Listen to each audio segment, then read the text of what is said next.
और इस बीच तिरुवनंतपुरम से केंद्रीय गृह मंत्री अमित शाह क्या कुछ कह रहे हैं, सुनिए। രാജ്യത്തെ കോടിക്കണക്കിന് വരുന്ന ഭാരതീയ ജനതാ പാർട്ടിയുടെ പ്രവർത്തകരുടെയും പേരിൽ നിങ്ങൾക്ക് എല്ലാവർക്കും സാദര നമസ്കാരം അർപ്പിക്കുന്നു. क्योंकि मैं तो जानता था, आप सब भी जानते थे कि हमारा रास्ता सरल नहीं है. നമുക്കെല്ലാവർക്കും അറിയാം നമ്മുടെ പാത ഒരിക്കലും എളുപ്പമായിരുന്നില്ല എന്ന്.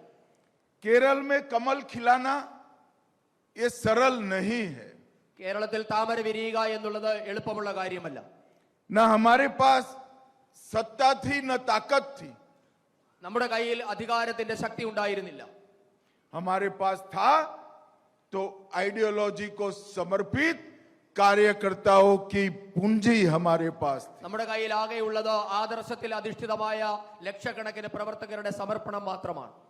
हमारा विश्वास तोड़ने का, हमारा आत्मविश्वास तोड़ने के ढेर सारे प्रयास किए गए. നമ്മുടെ വിശ്വാസത്തെ തകർക്കാൻ, ആത്മവിശ്വാസത്തെ തകർക്കാൻ നിരവധി പരിശ്രമങ്ങളാണ് ഉണ്ടായിട്ടുള്ളത്. परंतु इसके सामने केरल का मेरा कार्यकर्ता चट्टान की तरह खड़ा रहा और विजय प्राप्त कर रहा. പക്ഷേ കേരളത്തിലെ എന്റെ സഹപ്രവർത്തകർ ഇതിനെയെല്ലാം പാറ പോലെ ഉറച്ചു നിന്ന് നേരിട്ട് വലിയൊരു വിജയം നേടിയിട്ടുണ്ട്.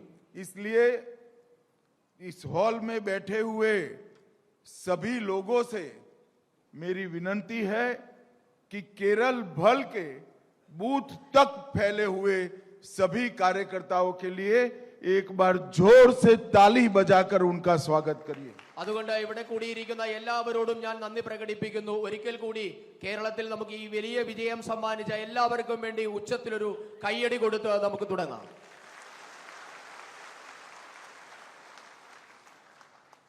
मित्रों, ये विजय हमारा लक्ष्य नहीं है.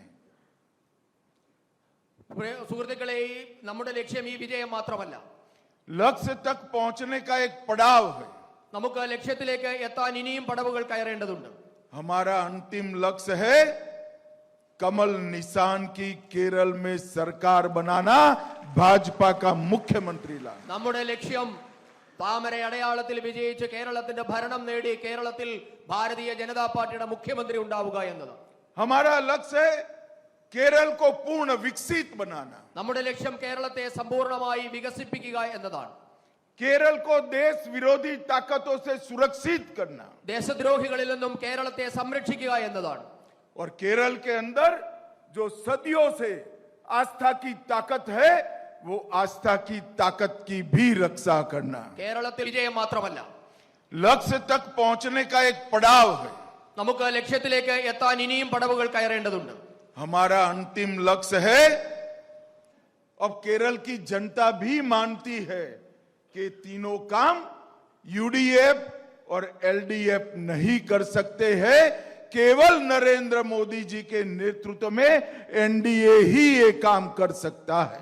നാം ഈ പറഞ്ഞ മൂന്ന് കാര്യങ്ങളും നടപ്പാക്കാൻ എൽഡിഎഫിനോ യുഡിഎഫിനോ സാധിക്കില്ല എന്ന് കേരളത്തിലെ ജനങ്ങൾക്കറിയാം. ഭാരതീയ ജനതാ പാർട്ടിക്ക്, നരേന്ദ്രമോദിജി നേതൃത്വം കൊടുക്കുന്ന ഭാരതീയ ജനതാ പാർട്ടിക്ക് മാത്രമേ ഈ മൂന്ന് കാര്യങ്ങളും നമുക്ക് നേടിത്തരാൻ സാധിക്കുകയുള്ളൂ.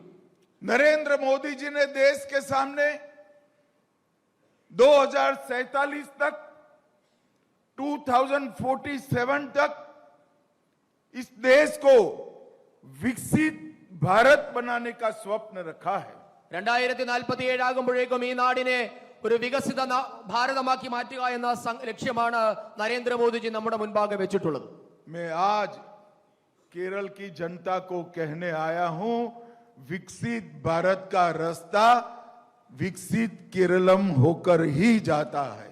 ഞാൻ കേരളത്തിലെ ജനങ്ങളോട് പറയാൻ ആഗ്രഹിക്കുന്നു, വികസിത ഭാരതം എന്ന ലക്ഷ്യം വികസിത കേരളത്തിൽ കൂടി മാത്രമേ സാധ്യമാവുകയുള്ളൂ.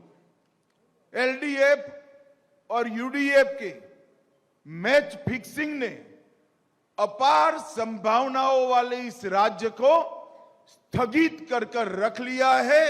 अजीब प्रकार की स्टैग्नेंसी का अनुभव हमारा केरल कर रहा है. എൽഡിഎഫും യുഡിഎഫിന്റെയും തമ്മിലുള്ള പരസ്പരമായ